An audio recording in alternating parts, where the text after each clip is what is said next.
Hello friends, Hindi की series में आज हमारा सेकंड दिन है। और जिस स्टूडेंट्स ने हमारी पहली वीडियो नहीं देखी है वो एक बार हमारी पहली वीडियो ज़रूर देख लें। और जो भी स्टूडेंट हमारे चैनल पर नए हैं तो वो हमारे चैनल को सब्सक्राइब ज़रूर कर लें। तो ये बिना देरी के स्टार्ट करते हैं।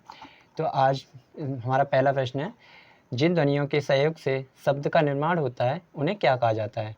तो जिन ध्वनियों के सहयोग से शब्द का निर्माण होता है उन्हें हम वर्ड कहते हैं। अगला पॉइंट है, हिंदी में स्पर्श व्यंजनों की संख्या कितनी होती है? तो हिंदी में स्पर्श व्यंजनों की संख्या 25 होती है। अगला पॉइंट है, हिंदी में कितने प्रकार के उपसर्ग होते हैं? तो देखिए, हिंदी में ना हमारे 3 प्रकार के उपसर्ग होते हैं। अनल किसका पर्यायवाची है? तो अनल हमारा अग्नि का पर्यायवाची होता है। इसके अदर भी पर्यायवाची हैं, जैसे अग्नि, पावक, ज्वाला, ये सब इसके पर्यायवाची होते हैं। अगला पॉइंट है, करुण रस का स्थायी क्या होता है? तो करुण रस का स्थायी शोक होता है। अगला पॉइंट है, हृदय के विकार को भाव कहा जाता है। जो भाव आदि अंत तक बना रहे वह भाव क्या कहलाता है?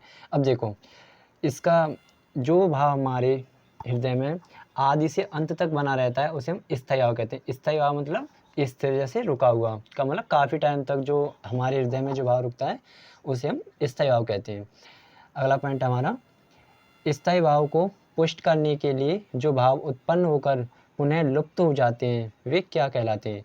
तो उन्हें हम कहते हैं संचारी भाव। देखो, कुछ हमारे जो भाव रुकते हैं हमारे हृदय में, जो बहुत टाइम तक रुकते हैं, जैसे कि कोई फीलिंग्स होती हैं, जैसे कि प्यार वगैरह में जो हमारा कुछ टाइम तक हमारा जो रहता है, तो वो होते हैं हमारे स्थायी भाव। और कुछ ऐसे भाव होते हैं जो कुछ टाइम के लिए उठते हैं मगर फिर थोड़े टाइम के बाद वो लुप्त हो जाते हैं, तो उन्हें कहते हैं हम संचारी भाव। अगला पॉइंट हमारा, सौभाग्य शब्द का विलोम शब्द क्या होगा? तो इसका राइट आंसर होगा दुर्भाग्य। सौभाग्य का विलोम शब्द दुर्भाग्य होता है। अगला पॉइंट हमारा, ये वन लाइनर है, जो मापा ना जा सके उसके लिए एक शब्द क्या होगा? अब जिसे हम माप नहीं सकते उसे हम अपरिमेय कहते हैं। और हरिगीत का छंद में कितनी मात्राएं होती हैं? तो हरिगीत का छंद में 28 मात्रा होती हैं, यानी कि 16-12 की यहाँ पर श्रृंखला बनती है। अगला पॉइंट है, रस में संचारी भावों की संख्या कितनी होती है? तो रस में संचारी भावों की संख्या 33 होती है। और अधिष्ठता में उपसर्ग क्या है? अब देखो, उपसर्ग होते हैं जो हमारे शब्द के पहले लगते हैं, और वे सब उपसर्ग और अव्यय होते हैं। सॉरी, उपसर्ग अधिष्ठता में उपसर्ग अधि है। और अगला पॉइंट हमारा, मालवी किस अंचल की बोली है? तो मालवी मालवा अंचल की बोली है। निम्न में कौन सा अलंकार है? अब देखो, इसमें हमें अलंकार पहचाना है। फूलों के आसपास रहते हैं फिर भी कांटे उदास रहते हैं। अब देखो, अब कांटे उदास तो नहीं रह सकते ना, तो इसमें अन्योक्ति अलंकार है। मतलब किसी भी जहाँ पर हमें मनुष्य के होने की आशंका, या मतलब मनुष्य के होने की उपस्थिति का भाव उत्पन्न हो, वहाँ अन्योक्ति, सॉरी ये अतिशयोक्ति है हुआ, यहाँ पर थोड़ा मिस्टेक हुआ है, ये अतिशयोक्ति अलंकार है। अगला पॉइंट हमारा, एक राज्य की आधिकारिक भाषा को अन्य किस नाम से जाना जाता है? तो जो एक राज्य की भाषा होती है उसे हम राज्य की भाषा कहते हैं। अगला पॉइंट है, भौतिक का विलोम शब्द लिखिए। अब भौतिक का विलोम होता है आध्यात्मिक। अनुशासन शब्द में कौन सा उपसर्ग लगा है? देखो, उपसर्ग आगे लगता है तो इसमें होगा हमारा, अनुशासन में होगा हमारा अनु उपसर्ग।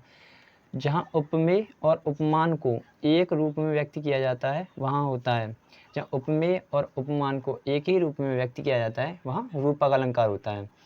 अगला पॉइंट है, कीर्ति पताका किसकी रचना है? तो ये एक बहुत ही महत्वपूर्ण रचना है जो विद्यापति की है, कीर्ति पताका। जो दूर की बात सोचता है वह क्या कहलाता है? जो दूर की बात सोचता है उसे दूरदर्शी कहते हैं। और जीवन से मुक्त का सामसिक पद बनाएं।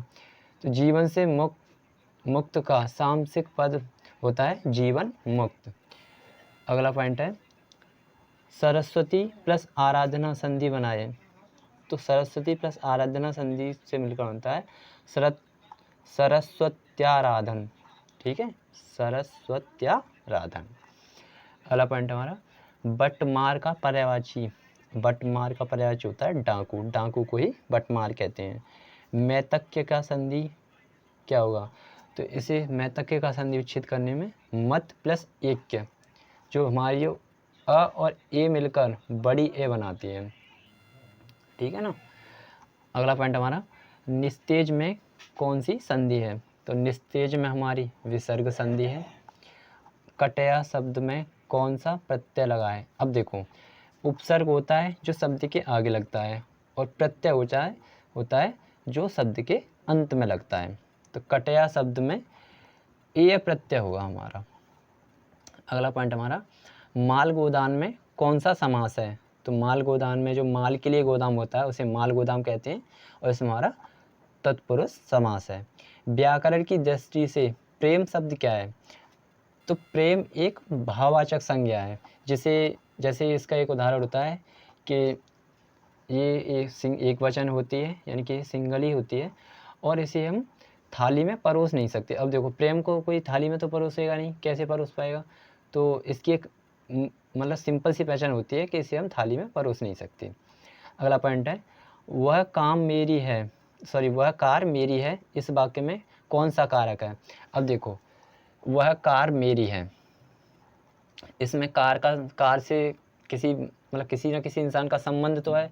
अब यह घर मेरा है, अब वह घर मेरा है, यह पेन मेरी है, ऐसे जिसमें हमारा संबंध बताया जाता है उन्हें संबंध कारक कहते हैं।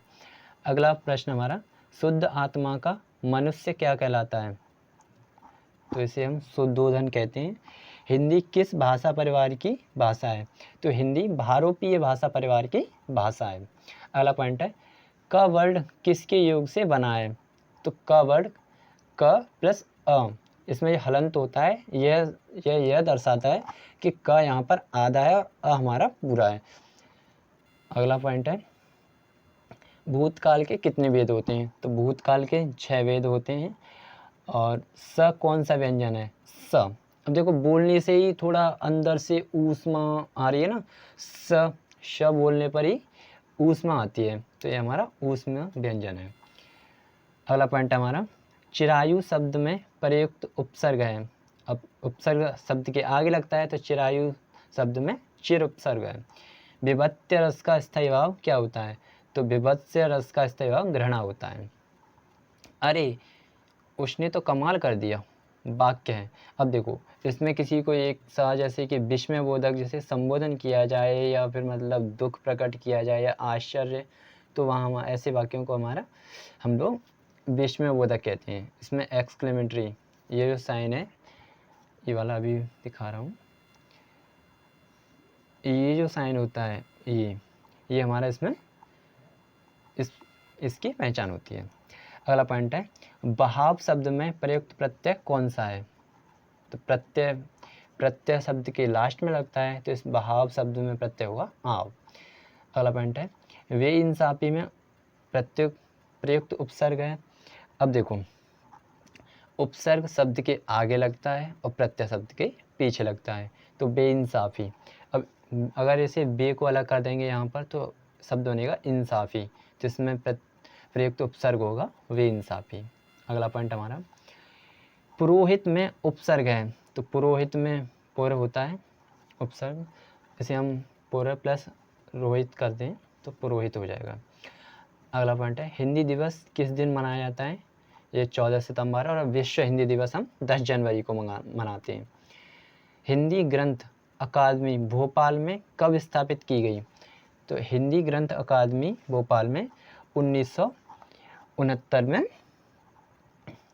स्थापित की गई थी। कर्मभूमि किसकी रचना है, तो कर्मभूमि प्रेमचंद की रचना है। हिंदी भाषा किस लिपि में लिखी जाती है, तो हिंदी भाषा देवनागरी लिपि में लिखी जाती है। यौगिक क्रिया क्या है, अब देखो 2 या 2 से अधिक धातुओं के संयोग से बनने वाली क्रिया को हम यौगिक क्रिया कहते हैं। देवनागरी लिपि का विकास किस लिपि से हुआ है, तो देवनागरी लिपि का विकास ब्राह्मी लिपि से हुआ है। तत्सम शब्दों का मूल स्रोत क्या है, तत्सम शब्दों का मूल स्रोत संस्कृत है। तत्सम शब्द वे शब्द होते हैं जो संस्कृत से ज्यों के त्यों हिंदी में प्रयुक्त किए गए हैं। और तद्भव शब्द वो होते हैं जो संस्कृत से थोड़ा और जो चेंज करके हम अपनी हिंदी में प्रयोग करते हैं वह तद्भव कहलाते हैं। अगला पॉइंट है रसमंजरी किसकी रचना है? तो रसमंजरी नंददास की रचना है। और अगला पॉइंट है मध्यावधि में कौन सी संधि है? अब देखो इसका हम संधि विच्छेद करेंगे तो मध्य प्लस अवधि, तो मध्यावधि जब हम दो और एक और मिलकर बड़ा बनाता है यहाँ, तो यहाँ मध्यावधि में दीर्घ संधि होगी। अगला पॉइंट हमारा जिसका कोई शत्रु न जन्मा हो, तो उसे कहते हैं अजात शत्रु, जिसका कोई शत्रु ही ना हो। तो फ्रेंड्स आज के लिए इस वीडियो में इतना ही। और जो भी हमारे भाई बहन हमारे चैनल पर न्यू आए हैं वो हमारे चैनल को सब्सक्राइब ज़रूर करें और अपने फ्रेंड्स के साथ शेयर करें हमारी वीडियो को एंड लाइक करें। और कोई भी अगर क्वेरी वगैरह कोई क्वेश्चन डाउट भी हो तो इस वीडियो के डिस्क्रिप्शन में हम अपना एक टेलीग्राम का लिंक देंगे, तो वहाँ आप पूछ सकते हैं। धन्यवाद।